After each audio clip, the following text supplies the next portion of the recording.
Good day. This is Rabbi Sachs. Welcome to the Chai Academy.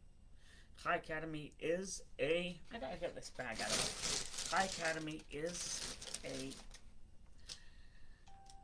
a platform where we teach classes via social media and record these classes so others who are not live can go online and view the classes.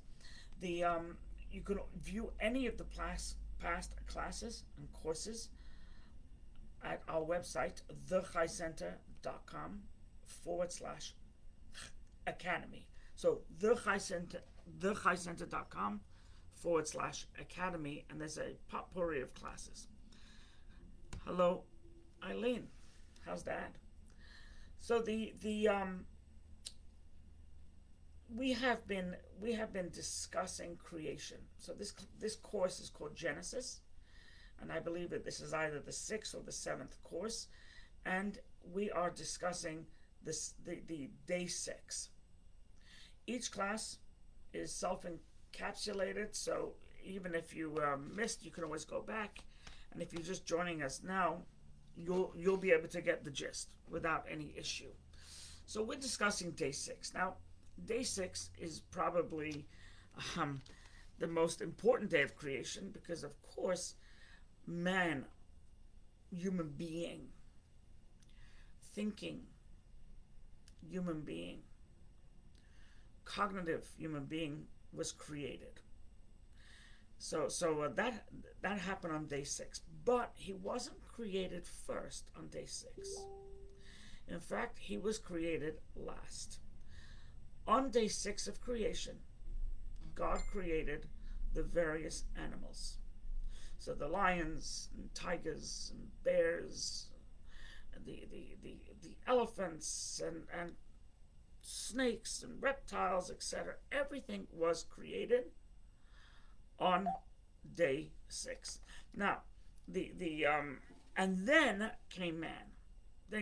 Which we discussed is that after God created the light and darkness and sun and moon and stars and celestial bodies, and after God created the grass, the trees, the fruit, the vegetables, and the fish and the fowl and the insects, and it was the animals, after it was a completed world, then comes in man to a set table.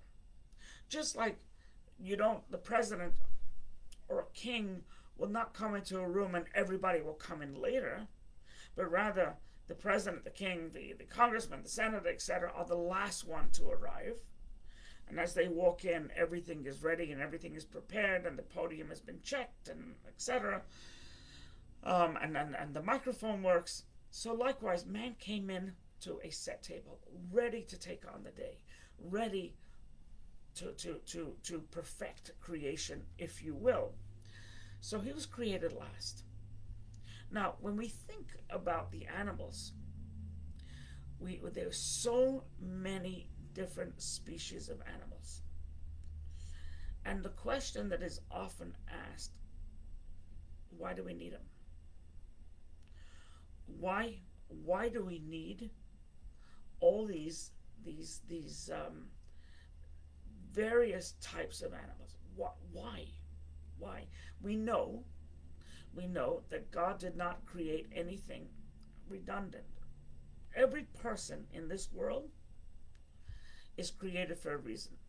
Just like every fingerprint is different and every eye print and iris print, iris is different, and we all are different and we all have a different purpose. God did not create backups. Likewise, animals. God created them for a reason. You can ask the same, and the question is asked, right? And the sages discuss it.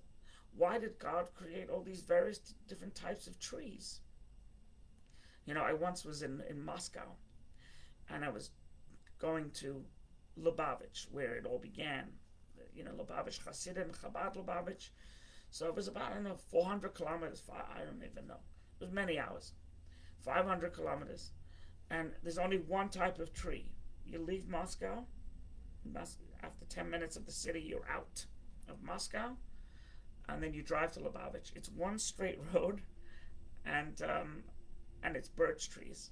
And I swore off birch trees for a long time after, because that's all I saw for literally 5 hours one way, 5 hours on the way back. Maybe it was 6 hours. Birch trees. So why did God make all these different types of trees? Why did God make different types of insects, etc.? So everything has every animal, every tree, every blade of grass has a purpose, and that is a fundamental Jewish concept, that nothing is in vain.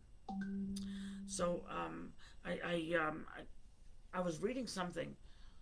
It was probably a couple of weeks ago, that one of the most ferocious animals that God created was the crocodile. Right? Think about it. It's ferocious. The blood, scientists have discovered that the blood of this crocodile, a part of the blood, the plasma, I'm not sure, we talk a lot about plasma these days, but a lot of this, some part of this blood can actually help people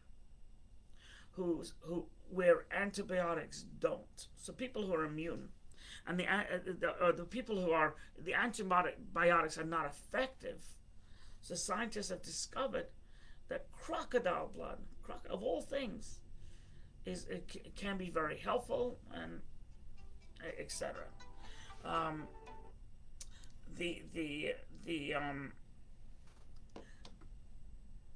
There's actually, if I remember, there's a Pacific yew. It's a tree, right?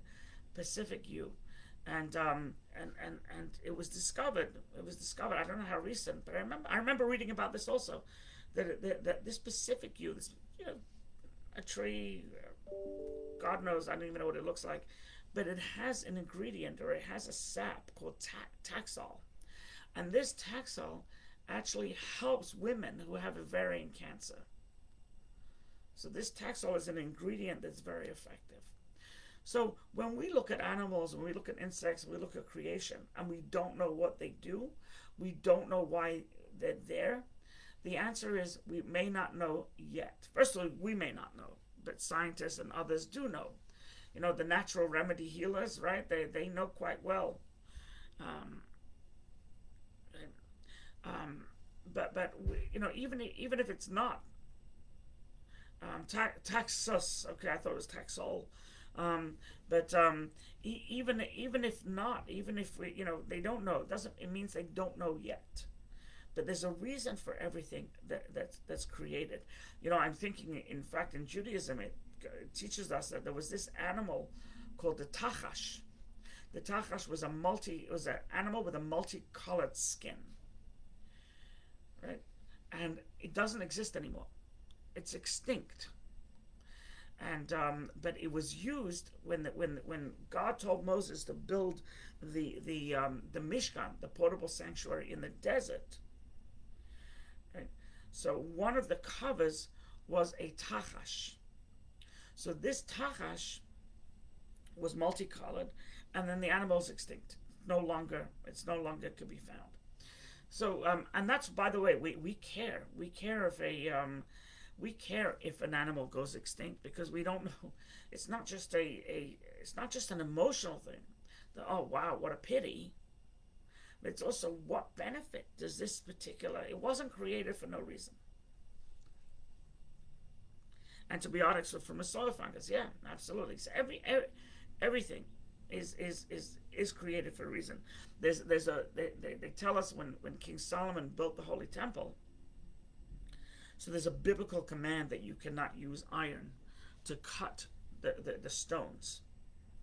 Right? These huge stones that they were quarried, and then when they were brought forth, they had to be shaped. And there's a biblical command that you cannot use iron, because iron is the same. Iron makes swords that kill people. So God did not want to use iron to cut the stones. So they found a worm, and the worm was actually called the Shamir worm. The Prime Minister Shamir. So the worm actually secreted an acid and it crawled on this rock, crawled on this quarried stone. It secreted an acid, and what it did is it weakened where it secreted this acid, and they were able to cut it. They didn't need iron to cut it. Um, there's a biblical commandment to on your talit to have one blue string. Now we don't do it now because we don't know where the blue string comes from. But according to the Talmud, the string was dyed in a fish that has blue blood, right? And there is, by the way, there is some type of.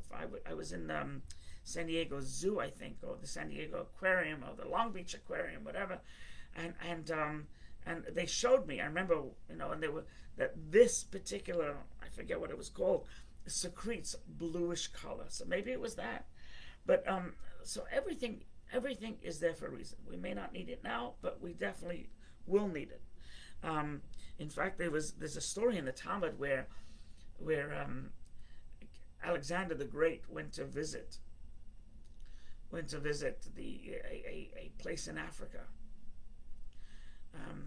and he was accompanied by many great people. He was also accompanied by scholars, and I know there was a fascinating conversation, many conversations. One of them was the rabbis told Alexander the Great, the rabbis felt that Alexander the Great's judicial court were a little bit harsh, and he didn't like the way they necessarily the way they meted out justice. So the rabbi asked, "Do you have small animals, perhaps, in your country, Macedonia or wherever?" He says, "Of course." He goes, "That's why it rains, because whenever there's cruel justice, we're taught God doesn't allow rain to fall. But if there's animals, then God says, you know what, I'm not going to kill the animals because of the human beings, so it rains. So perhaps we get rain. Sometimes we're not deserving of rain, but the poor animals are." So, and of course, there's the whole ecosystem. We just don't know. The one animal being benefit another animal, which benefits another animal, which benefits us. So we don't know. Now, so the animals were created first. Now, what's interesting is there is a commandment, is that we need to feed our animals first. Right? So when we get up in the morning, before we sit down to have our buttered croissant with the sunny side up and decaf coffee, we have to make sure that our animals that are reliant on us. So normal household, that would be a dog or a cat. But a farmer has all these animals that rely on him. So he has to make sure to feed the chickens and feed the pigs and feed make sure the goats have and make sure the cows have, etc., etc. So and that is a commandment. You have to feed your animals first. Animals were created before us, and therefore animals are created first. Fish were created before the animals, so therefore on a Friday night, traditional meal is we have gefilte fish, then we have the main course. Fish is served first, because fish were created first. Animals were created first, so therefore animals need to be fed first.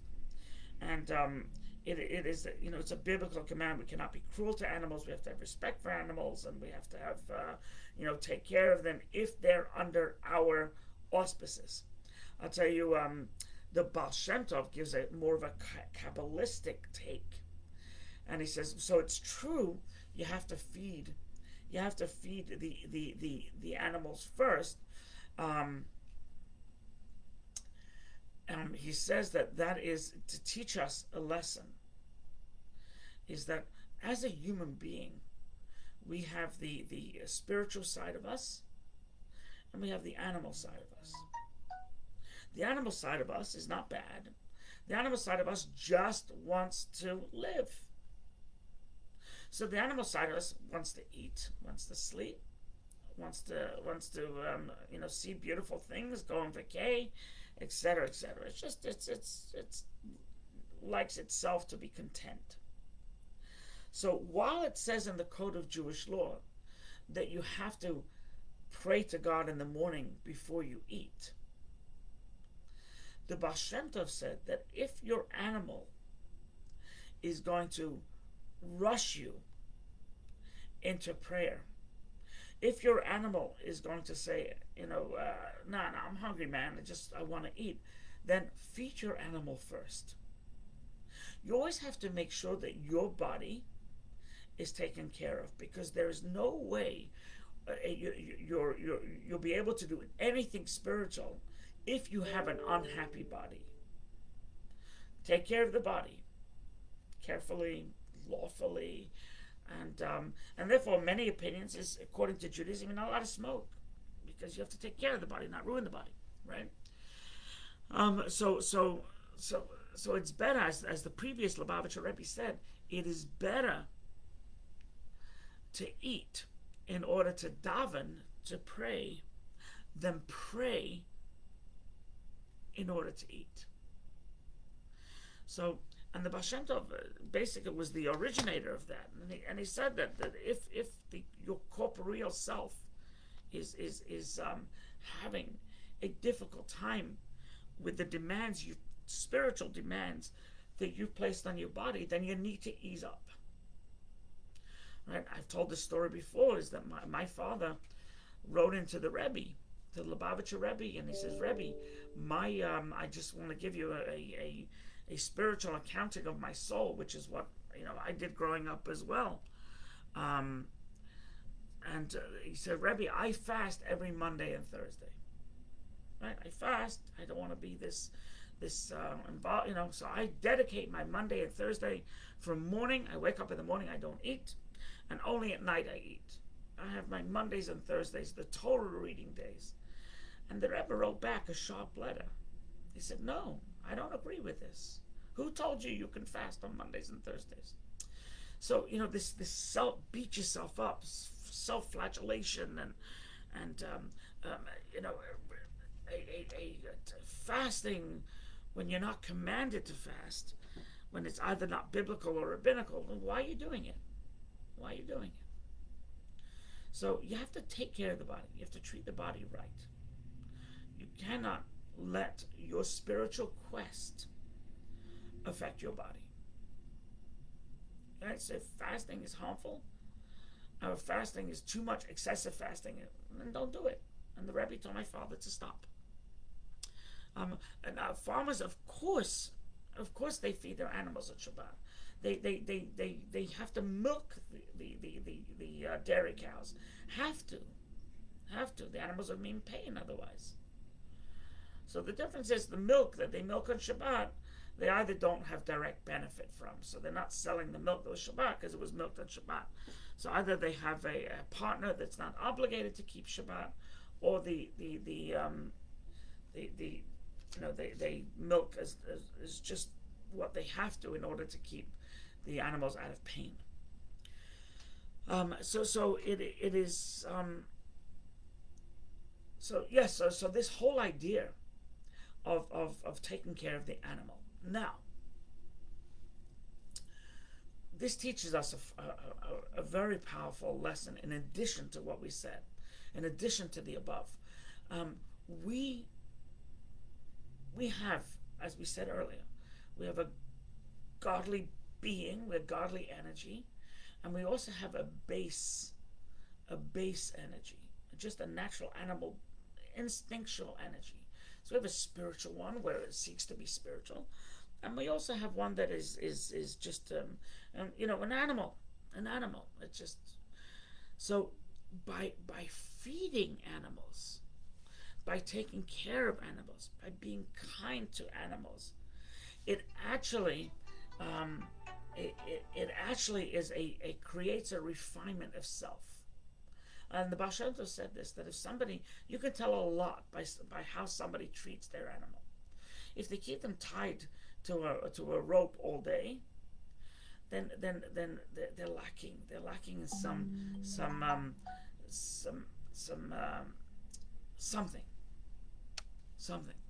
But if you see how they treat the animal, so it creates a refinement. So by taking care of the animals, you're also taking care of yourself, right? Because it's a certain sensitivity that you have towards the animal. Now, when God created man, God told man, redo. You're obligated or will be, or it's a blessing, that you will rule over animals. Redo. You will have dominion over animals, and they will have mariachem bechitchem. They will have a natural fear of you. Right? They sense that a human being is superior, spiritually, intellectually, emotionally. Right? A human being has wisdom, understanding, and knowledge, and free will, and right. As we'll talk about the human being probably tomorrow.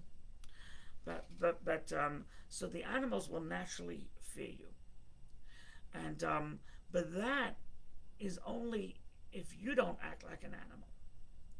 So if a person has suppressed the spiritual side, if a person is no longer kind, no longer generous, no longer, giving person, and they're just selfish, then the animal, you have no right to have a dominion over an animal. You have no right to have an animal as a pet. Maybe the animal should have you as a pet. Right?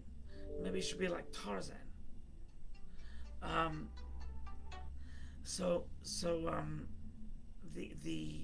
The idea is that you have to be a human being, and your human beingness, right, has to make sure that it has spiritual qualities, and it's just an animal, right? I remember when Colin Ferguson, if you remember, on the Long Island Railroad, so he just shot up the railroad. I mean, he was nuts, right?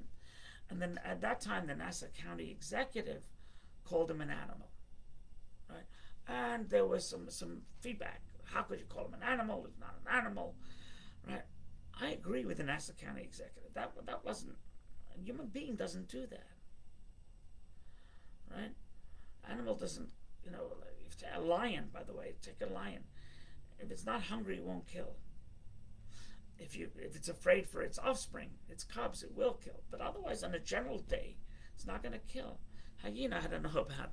But so the mariachem bechitchem, your fear and dread will be on the animal, is if you truly deserve it. There's a story in the Talmud about a righteous man called Choni Hamagal. His name was Choni.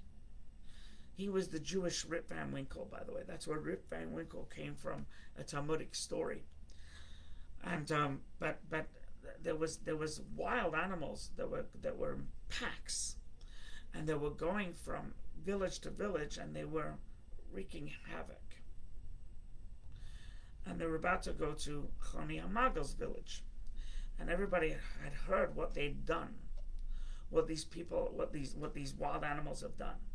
And nobody could stop them, and there was death and destruction in their wake. So they tell the story that Choni Hamagal, where everybody was hiding inside their buildings, their huts, their tents, their shacks, their shanties, their cottages, bungalows, Choni Hamagal went outside. And in the earth, he made a magal, he made a circle. That's why he was called Choni the Circler. He did it a few times, the Talmud records. So he has a circle, a crude circle with his staff. And these wild animals, hogs and boars, and came racing. And they saw a human being, fresh meat, right? And they came racing, and they were charging towards him. As soon as they got to the circle, which is darn close, they stopped. They yipped, and they moved on, and they left this town intact. And they asked him, what happened here? He said, me? It wasn't me. They saw the godliness within me. Right? They saw my tefillin on my head. They saw my talit. And they recognize we're not on par here. This, whatever it is, has a much higher grade and rank than we do. And therefore, they didn't attack. And that is the idea. So we have to be, they naturally, an animal naturally fears us. And this is a blessing that we were given by God on the sixth day of creation, that man can have dominion over the animals. But we got to be a man. Right? And we cannot act like an animal. And we have to be superior. We have to be superior to the animals that serve us. Right? And we're not allowed to mistreat. Having said that, we're not allowed to mistreat them. Having said that, we have to do everything in our power to stop mistreatment of animals. Right? So if there's an animal that's being mistreated, right, we're not allowed to turn a blind eye. Right? Because that's the human thing to do. The human thing to do is to stop pain and unnecessary pain, whether it's done to a human or done to an animal. Now, there is a pecking order. If you have to choose to save a human being or save an animal, you have to save the human being. The human being is from the it's a higher kingdom, higher than the animal kingdom. It's the highest of the animal kingdom, right? It's so there is definitely a pecking order, but we have to save the human being that is not just instinctual, but has free will and has logic and has intellect, etc., etc. So God created these animals. Not one of them did he create in vain. And like you can ask, why did he create the mosquito? Why did he create? But everything and anything was created by God for a reason. And it could simply, once again, just be the circle of life and the evolutionary chain of what has to happen. Tomorrow we'll discuss the human being, the very pinnacle of creation, the set table for the human being. The whole world was created for the human being because the human being was created last. So the whole world is out there for the human being to take care of, to navigate, and to uplift. So tomorrow will be human beings. Until tomorrow, God bless. If you have questions, you may ask it here. Dialogue, you can always ask it here. You can also answer a question. It says in the Talmud that I've learned from my teachers. I have learned from my colleagues, but I've learned the most from my students. So please, if you have something to add, please add it. But if you do have a specific question, rabbi@thechaicenter.com. And once again, thechaicenter.com /academy. Be well.